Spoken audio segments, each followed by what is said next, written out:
I'm Emma. My first big break after college was landing a job at Mason Trading Company as a lawyer's assistant. It was a bustling place, always buzzing with activity and ringing phones that hardly ever stopped. I loved the pace, it kept me on my toes. In those early days, while I was still figuring out which elevator took me where, I ran into Tom. He worked in the purchasing department, just a corridor away from our legal offices. He was arguing over the phone about some shipment that got delayed. He hung up, noticed me watching, and rolled his eyes. "Suppliers," he muttered. "Tough day?" I asked, half smiling. "You could say that. Every day is a battlefield here. You knew?" "Yeah, just started this week. I'm Emma." "Tom. Welcome to the madness. Don't let the chaos scare you off." We started having lunch together, mostly because it was easier to navigate the huge cafeteria with someone who knew the place. Tom was easy to talk to, had a sharp wit, and wasn't shy about saying exactly what he thought. One lunch turned into many, and soon, those lunches turned into after-work drinks. Our conversations ranged from mundane work stuff to more personal topics. I learned he was an only child, adored by his mother, but constantly nagged for not living up to his potential, whatever that meant. "You haven't met my mom yet, but brace yourself when you do," Tom warned one evening as we grabbed beers after a particularly long day. "She has this idea of the perfect woman, and trust me, no one's good enough." It wasn't long before our friendship took a romantic turn. After about a year of dating, Tom proposed. The wedding was simple, but perfect, for us. We bought an apartment together with savings I had from my grandma and his savings. It felt like everything was falling into place. Life with Tom was mostly smooth, except for the occasional bickering about who forgot to buy milk or whose turn it was to clean the apartment. But nothing too heavy, just the usual stuff couples go through. Until one day, everything felt different. I was exhausted all the time, and even the smell of coffee, which I loved, made me nauseous. One morning, struggling to even get out of bed, I decided enough was enough. I booked an appointment with my doctor, thinking maybe I had the flu or something. Sitting in the waiting room, flipping through a magazine without really reading it, my name was finally called. Dr. Lena was always straight to the point, and after a few questions and tests, she dropped the news. "Well, Emma, congratulations are in order. You're pregnant." "Pregnant?" I repeated, the word foreign and heavy. "Are you sure?" "Quite sure," Dr. Lena smiled, handing me the test result. "But you need to be careful. Your body's signaling a few warning signs. Nothing too scary, but you need rest, less stress." I nodded, my mind racing. Pregnant. How would Tom react? I couldn't tell over the phone. This needed a face-to-face. Walking through the door of our apartment that evening, I found Tom on the couch, eyes glued to his phone. "Tom, we need to talk," I said, my voice shaky. "I went to the doctor today. We're going to have a baby." Tom's face changed. It wasn't the reaction I'd hoped for. "A baby? Emma, it's not great timing, you know? We haven't even traveled like we talked about. And a baby? That's a huge change."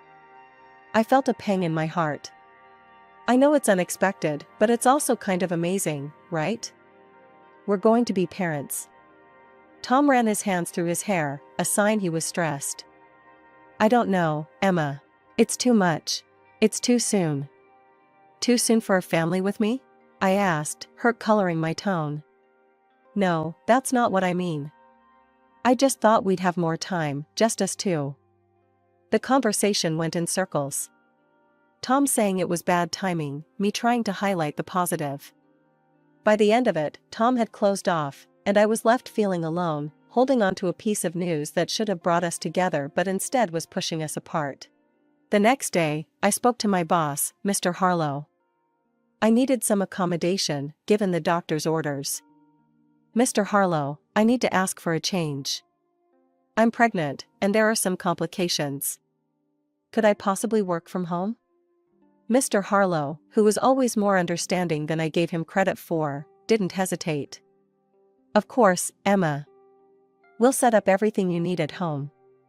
Take care of yourself and the little one. Going home that day, I hoped Tom had softened a bit. But when I told him about the remote work arrangement, his reaction was cold.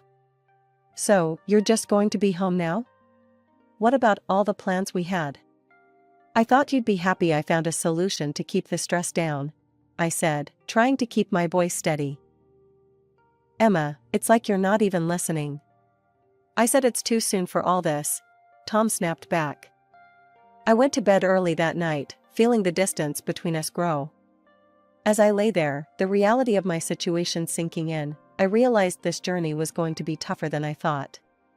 The air in our apartment felt heavier these days, like each day was a cloudy one, even if the sun was shining outside. Tom's affection seemed to drain away as quickly as it came. He grew more distant, more irritated by the small ways my life had to change because of the pregnancy. He said he felt neglected, like he was second to my health and the baby's needs. His mom, Mrs. Blackwell, was no help either. She called one afternoon, her voice as cold as the winter wind. Emma, this child. It's not the right time. You should be focusing on supporting Tom, not dragging him into fatherhood. I clenched the phone tighter, fighting the sting in my eyes. It's not like I planned this by myself, Mrs. Blackwell. It's our child, not just mine. There are options, you know. You're just choosing the most selfish one. Her words sliced through me, leaving me feeling hollow inside. As if that wasn't enough, Tom's behavior started changing even more. His cologne was masked by another scent, a woman's perfume, unfamiliar and sweet, clinging to his clothes. The first time I smelled it, I convinced myself it was a mix-up at the dry cleaner. But then, it happened again. And again. He also started staying out late, mumbling about needing to catch up on work, and his weekends were booked up with sudden business trips. It was too much to chalk up to coincidence. I held my tongue, not wanting to believe the worst, but the seed of doubt was planted. I couldn't ignore it anymore. That Saturday, when Tom mentioned another business trip, I reached out to Mike, an old classmate who now worked as a detective. We met at a small cafe, the kind where you could talk without every table overhearing your conversation. Mike slid a folder across the table to me. I got what you asked for, Emma. You sure you want to see this? I nodded, not trusting my voice, and opened the folder. The photos were clear, unmistakable. There was Tom, and with him, a woman I recognized from his office, a new hire that he'd mentioned in passing. Emma, I'm sorry, Mike said, his voice low. There's video too. It's consistent. My heart sank to the soles of my feet. Thanks, Mike. I needed to know. I went home, numb and carrying the folder like it was made of lead. As I turned the key in the lock, the door swung open. Mrs. Blackwell stood there, her face twisted in disapproval. I came to see how you are. Tom said he's worried about you, all alone here. Her eyes darted around, suspiciously. I know about Tom. He's not on a business trip. He's with someone else, Mrs. Blackwell. She scoffed, her defense quick and sharp. You're driving him away. Always sick, complaining, needing things. What man wants that? That's no excuse for cheating, I shot back, anger rising. And you think having his baby will fix things? No one in the family wants this child, Emma. Only you. Her words were like a physical blow. Get out, I said, my voice trembling. Now. She threw her hands up and stormed out, slamming the door behind her. The silence after was deafening. I sat on the couch, feeling numb and hollow. 30 minutes felt like an eternity as each second passed with heavy, painful ticks, echoing the throbbing in my heart. My mind was racing, but a dreadful resolve settled over me. I had to face Tom and see the truth with my own eyes. Mike had given me all the details I needed. There at the Grandview Hotel, room 718, he'd said, his voice filled with reluctant professionalism. My hands were shaking slightly as I parked the car and walked into the hotel lobby, my stomach in knots. I took the elevator, my heart pounding in my ears with each floor it passed. When the doors opened, I stepped out into a brightly lit hallway that felt too cheery for what I was about to do. Room 718 was just down the hall, and as I approached, I could hear laughter and the clinking of glasses. My hand trembled as I knocked on the door. "Room service must be here with the champagne," I heard a woman's voice, chirpy and carefree.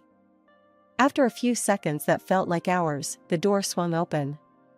Tom looked out, his expression changing from anticipation to shock in an instant.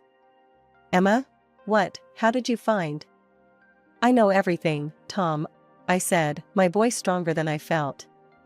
Without waiting for an invitation, I pushed past him into the room. The sight that greeted me was like a slap. There she was, his mistress, half-dressed, scrambling to cover up as if modesty meant anything now.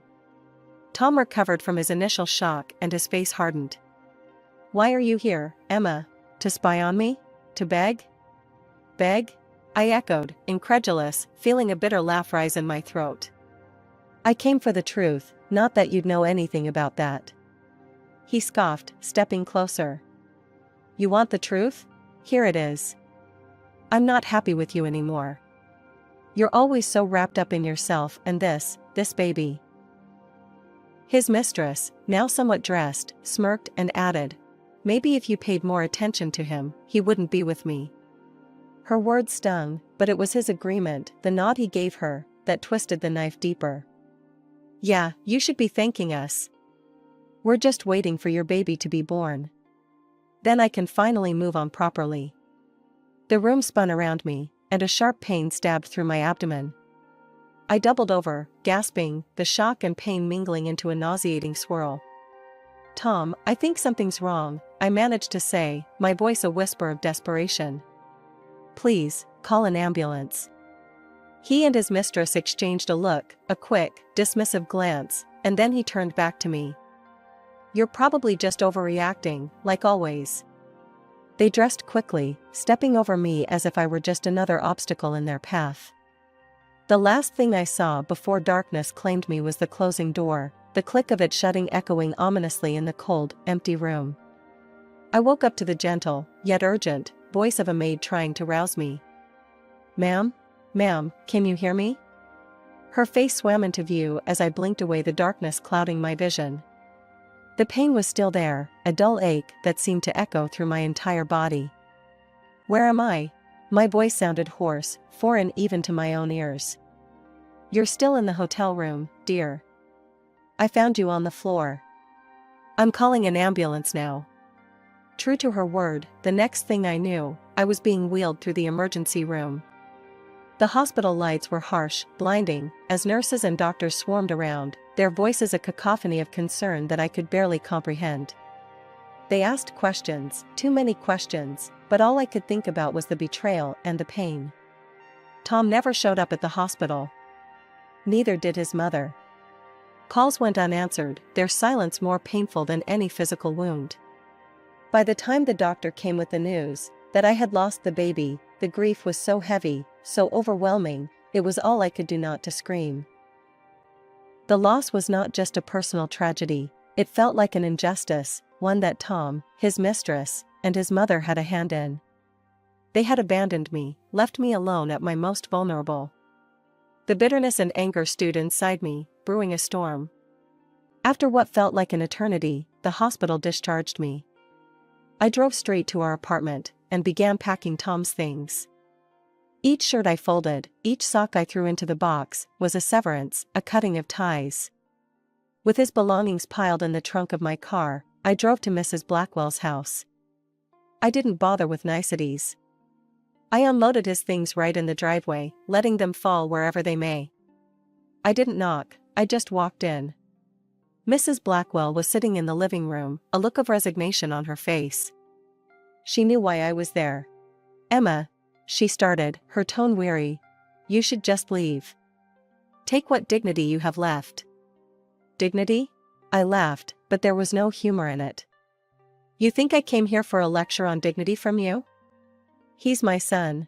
I stand by him. And he will be better off without you," she said bluntly. "He has excellent lawyers."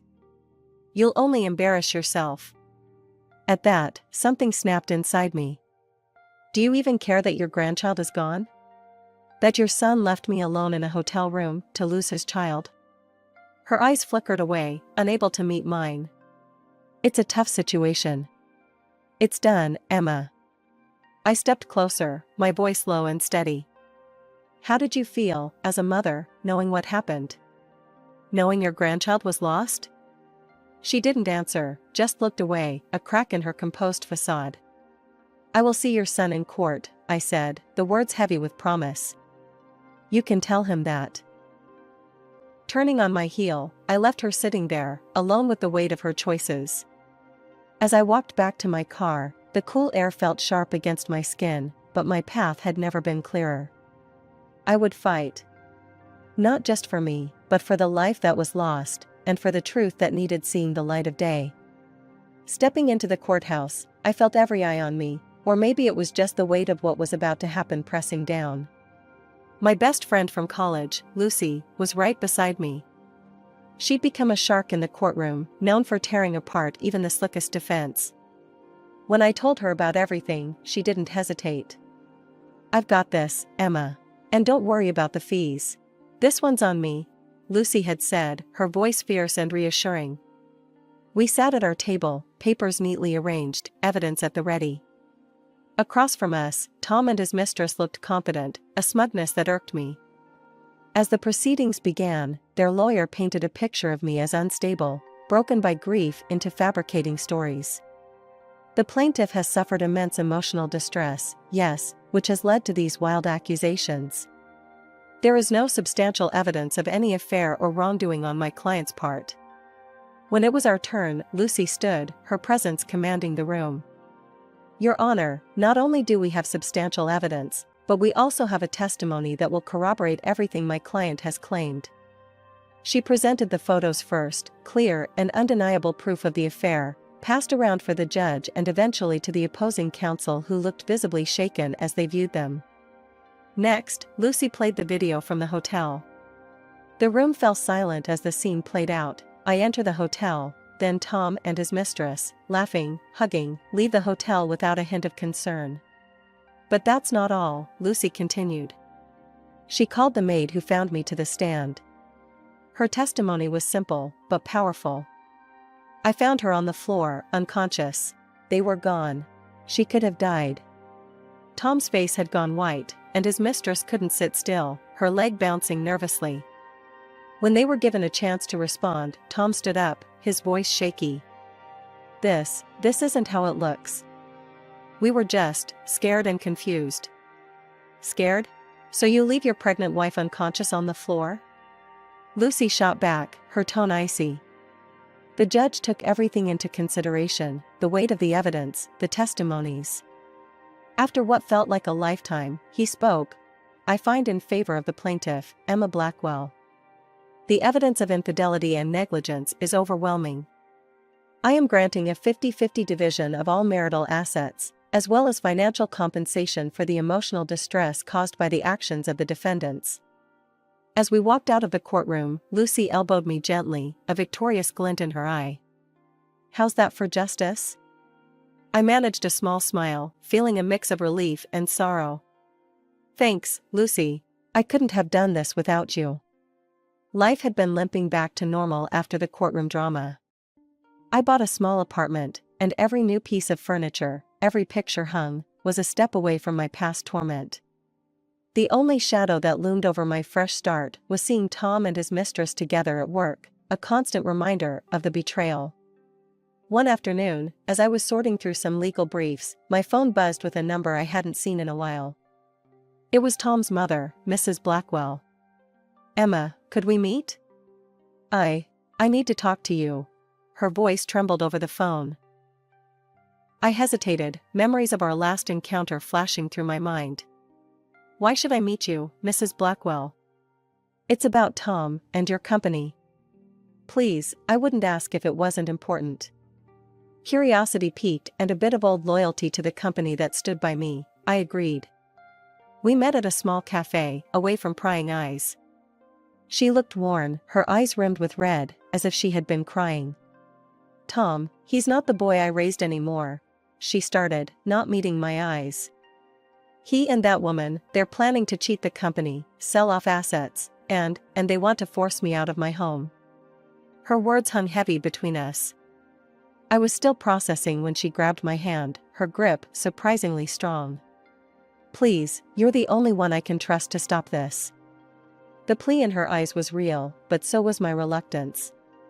Mrs. Blackwell, your family drama is not my business anymore. It's not just family, Emma. It's your company too. They're planning something big. It could ruin everything. Her urgency struck a chord. I was, after all, part of that company.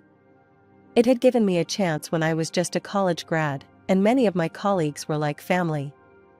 All right, I'll look into it, I conceded, more for the company than for her. Back at work, I started digging. I quietly pulled records and contracts, tracing the trail of transactions Tom and his mistress were involved in. It didn't take long to spot irregularities. The numbers didn't add up, goods were being purchased at inflated prices, far above market value. Armed with evidence, I made my way to the director's office. Laying the documents on his desk, I watched his eyes narrow as he scanned the evidence. This is serious, Mr. Harlow stated flatly, looking up at me. I'll handle this from here. Thank you, Emma. You may have just saved this company from a significant loss. Leaving his office, I felt a mix of relief and anticipation. Walking past Tom and his mistress, I caught snippets of their mocking laughter. I couldn't help but smile to myself. Justice had a way of finding its path, no matter how twisted the road might be. After exposing Tom and his mistress, a full-scale investigation rippled through the company. As it unfolded, I was often called to testify, detailing every discrepancy and irregular transaction I had uncovered. The courtroom once again became a familiar setting, but this time I stood confidently, bolstered by the truth and the mountains of evidence that supported our claims. The legal battles were intense and draining. Tom and his mistress faced the consequences head-on. The company, having suffered significant potential losses, pursued justice relentlessly, culminating in a multi-million-dollar lawsuit against the duo. The verdict was as expected, guilty. The court's decision barred them from holding any senior positions in the future, a fitting end to their corporate malfeasance. Amidst the chaos, my own career took a surprising but welcome turn. The company recognized my efforts and promoted me to a senior lawyer, an acknowledgement that came with a significant award. One quiet afternoon, as I was organizing files in my new office, a spacious room with a view of the city skyline, my phone rang. The screen displayed a number I hadn't seen in a long while. Mrs. Blackwell. Emma, it's me, her voice came through, tinged with humility, a stark contrast to our last encounters. I wanted to thank you for saving my home from being sold out from under me. Her gratitude was genuine, and despite everything, I felt a twinge of sympathy for her. You're welcome. I did what I felt was right. There was a pause, a breath of silence, before she added, I was wrong about you, Emma. So very wrong. I used to think you didn't deserve my son, but I've come to realize it was he who didn't deserve you. Her words, unexpected and raw, took me by surprise. Thank you for saying that. It means more than you might know. Could we meet? I'd like to apologize properly, face to face, she suggested, a hint of hope in her tone. I considered her request. All right, Mrs. Blackwell. Let's meet. We decided on a quiet cafe, neutral ground, for what was to be a frank conversation. Sitting across from her, I saw the changes the months had wrought on her. Gone was the haughty demeanor, replaced by a somber reflectiveness. Emma, I'm sorry for everything. I was blinded by my own expectations, my own desires for Tom, that I couldn't see the truth. You were always the stronger person, and I admire that deeply now, she confessed, her eyes not meeting mine. It's been a tough journey for us all, I acknowledged, my voice steady. But your apology is accepted, Mrs. Blackwell. We talked more, about life, about lessons learned. It was clear that friendship wasn't on the table, but mutual respect hung in the balance, a fine thread that connected our shared history. Leaving the cafe, I felt lighter, as if her words had lifted some of the shadows of the past. I walked back to my office, past the now empty desks of Tom and his mistress, a reminder of the bullet dodged. Their laughter no longer echoed through the halls. Instead, my own steps sounded a steady beat towards the future.